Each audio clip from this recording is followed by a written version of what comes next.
And finally, the classic house from Home Alone went on sale this week for more than $2 million. Yeah. In related news, Macaulay Culkin is selling what he calls some pretty cool dream catchers out of his garage. Why do I try to make people laugh? There's a quote, I think it's from Harry Shearer.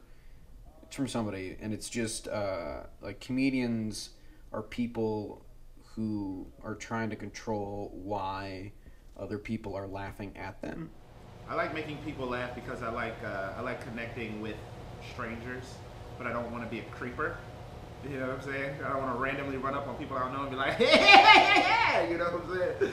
That don't work. But it's something, a sense of satisfaction. I like attention. That's fun. I get it. Like I was the youngest in my family, so I was given a lot of attention. I got kind of used to it. That's definitely it. And I think if you think that you've got a knack for it and it feels good to do it, you just want to keep doing it. So like you start off, people tell you that you're funny if you're younger or something, or you make adults laugh, and then you're like, oh, I could do that. And then you try stand up, and it's like the best feeling in the world. So you just got to keep doing it. It just feels really good. It's an emotional... Yeah, an emotional refreshment. Especially when you can watch something that's like hysterical. Like if you can find something that makes you laugh like to the point of tears and not hyperventilating, but not be able to have to catch your breath. Like, oh my God, this is so freaking funny. Yeah. There's a euphoria. It's like a drug. Mm-hmm. It scientifically releases endorphins. It's a natural, healthy drug. I think to make a connection with someone and whatever the topic of the joke, the comedy, why you're laughing, and I think that it makes you feel good. I think it relieves stress. I mean, physical, emotional reasons, all of it. It's good for you.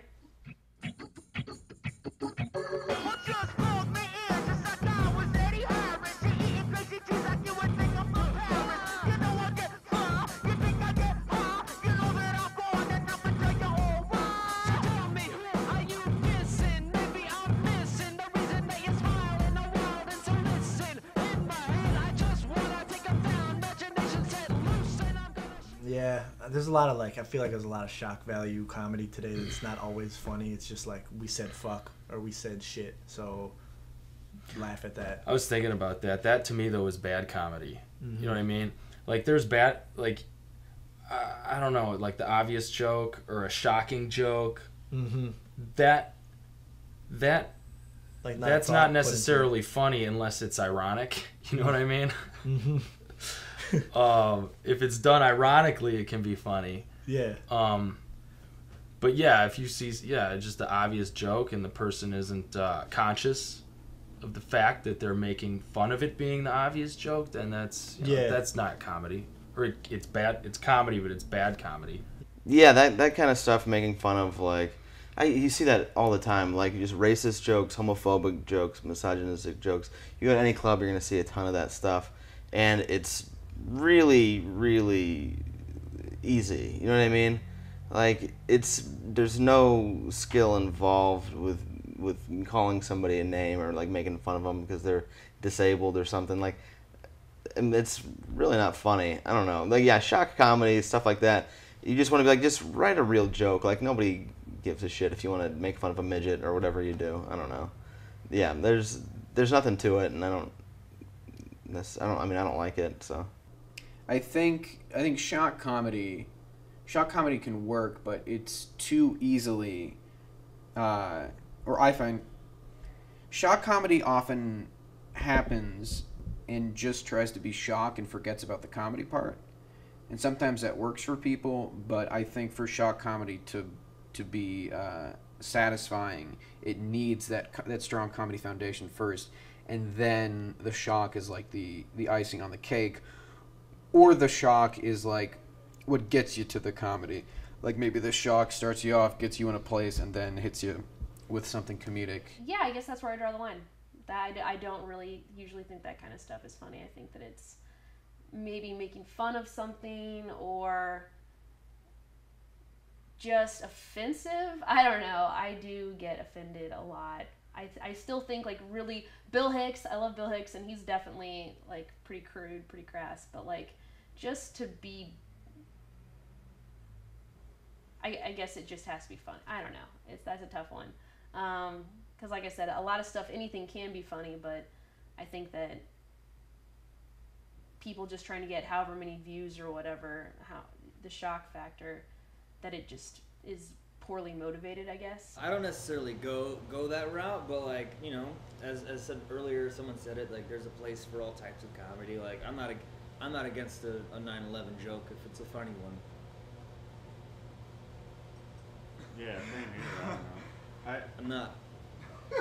God. I mean, I don't know, because it depends on what the situation is. I mean, I know that one, like you said, a funny joke out of that might be funny, but. You think if it's crafted well, if it's funny from someone just says it just to say it, like how do you feel about it? Saying it just to say it, see, that's when it's like hack, and that's when it's right. Like, you know, if it's thought out and you're using your top of your intelligence, you can talk about 9/11 in a way where it's still like respecting the event and still being funny. What are you doing? No, you going. I'm sorry, I'm listening to you. That's pretty much my thought.